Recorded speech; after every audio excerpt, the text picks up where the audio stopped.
Just because a doctor tells you to do it doesn't mean that you have to. I'm Marissa Fay. I'm a hormone and gut health expert for women. I help women reverse and reduce their symptoms with natural methods.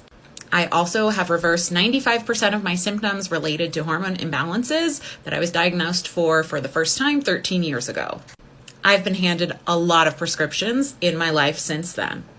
And every time I do this, I ask, what is the intended purpose of this prescription?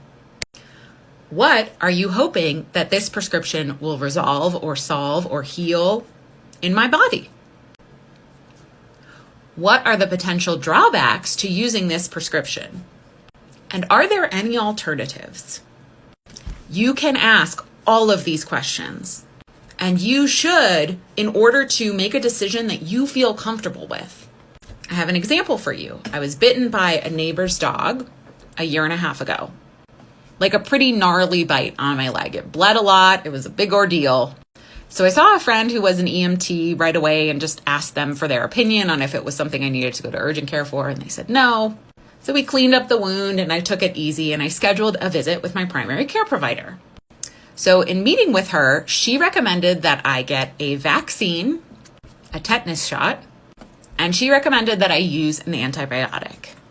She also didn't recommend this, but I recommended it to myself. I reached out to the dog owner and asked for their vet records to see if that dog was up on kind of the scary vaccines like rabies. And the dog was. So I asked her, why have you recommended a tetanus shot to me? And she basically said, this is standard of care.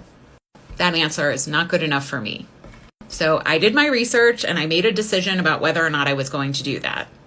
By the way, it also wouldn't have been helpful for that particular dog bite because it would have been in the past.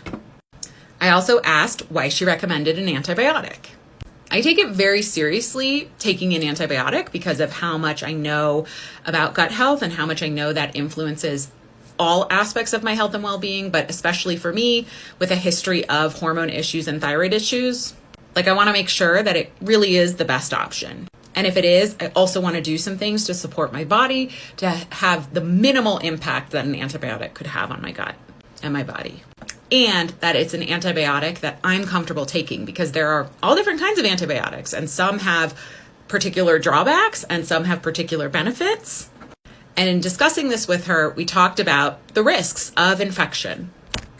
And for me personally, I decided that I was going to take the antibiotic. And we chose an antibiotic that I was comfortable taking. That's how it should go when your healthcare provider works for you, which they do. They work for you.